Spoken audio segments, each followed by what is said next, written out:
Under the snow-heavy sky, the wind flowed like a disquieted spirit, scratching at the fences, jarring the barn latch, and dragging long, white lines through the withered grass. In the cabin, Wes Calder stood alone at the hearth, lighting a match not for light or heat, but just to hear something shatter the stillness.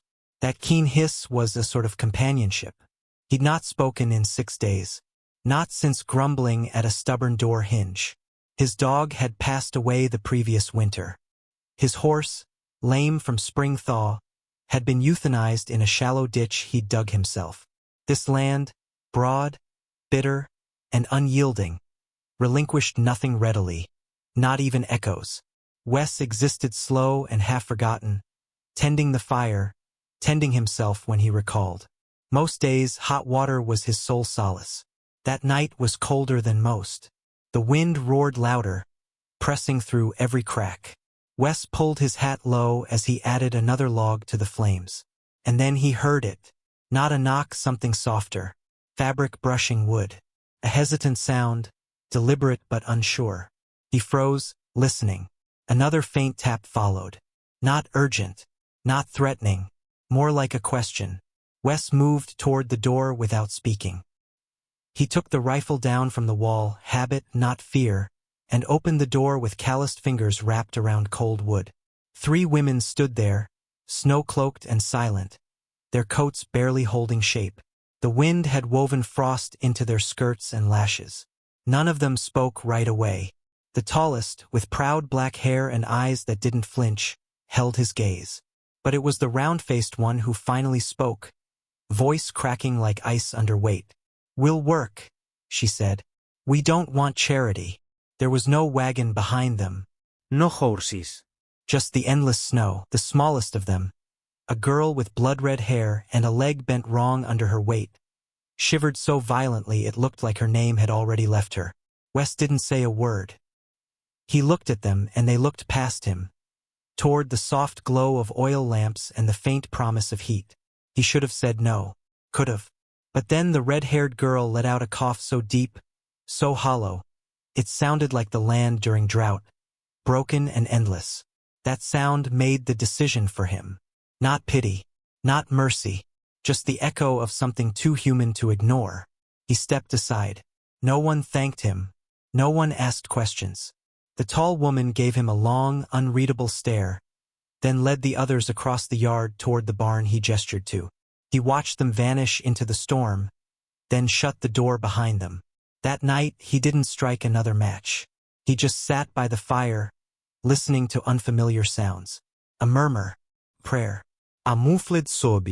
It had been a long time since his house held any voices but his own. He didn't sleep. At dawn, something was left at his door. A loaf of dark, coarse bread wrapped in torn cotton. He didn't open the door right away, just stared through the frosted glass.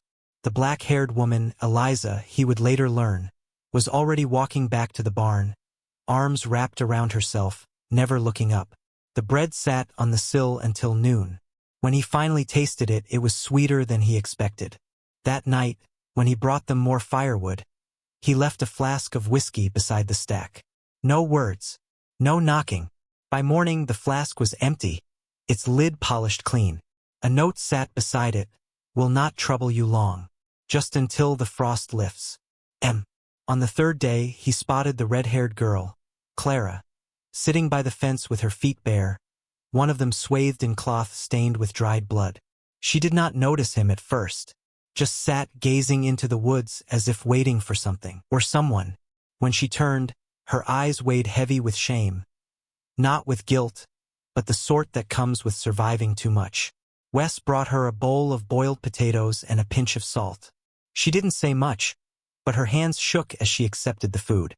As he turned to leave, a single word broke from her lips. "Thanks."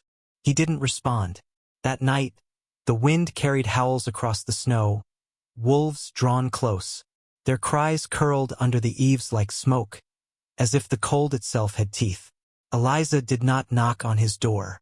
She knocked on the big barn gate.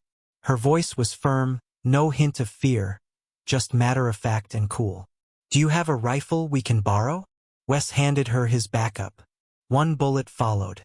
Aim just above their eyes, he instructed her. They'll scatter. She nodded, then said something that lingered with him longer than the cold. You don't know us, but you don't have to be afraid. He didn't say anything. He wasn't afraid of them. He was afraid of needing anyone again. By the time morning came, the rifle was back in its position. Cleaned, unloaded, untouched. The subsequent days were quieter, though not vacuous.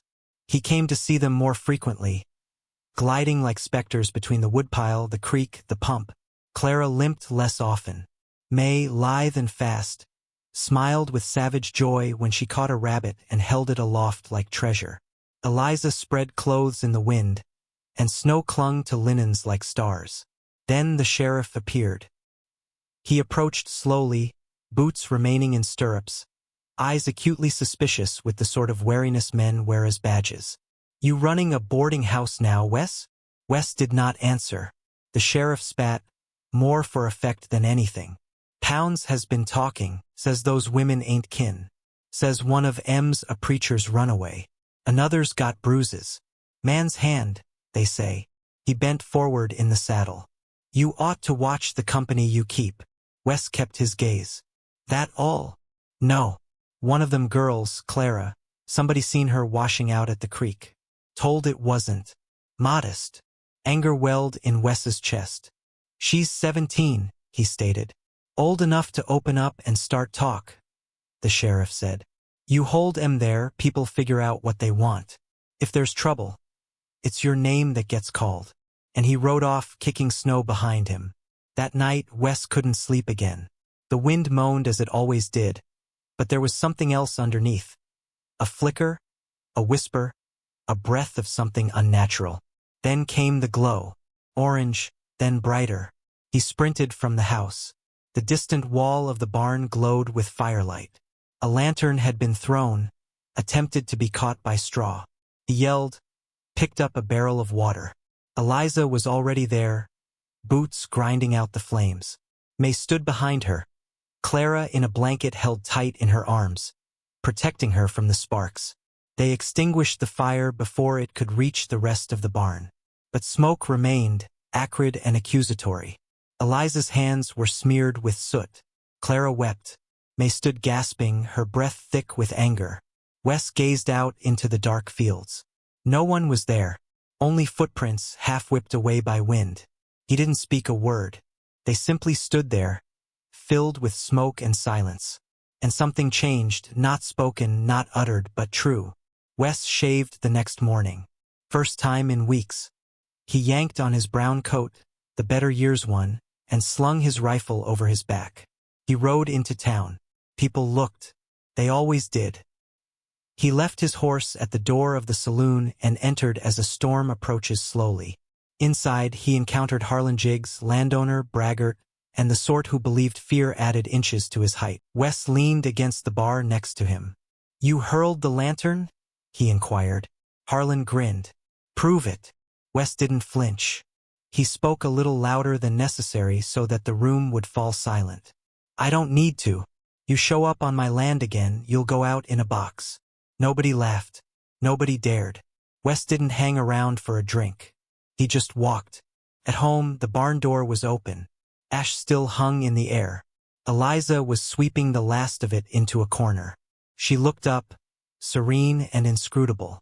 You didn't have to do that, she said. I did. She put down the broom and went closer.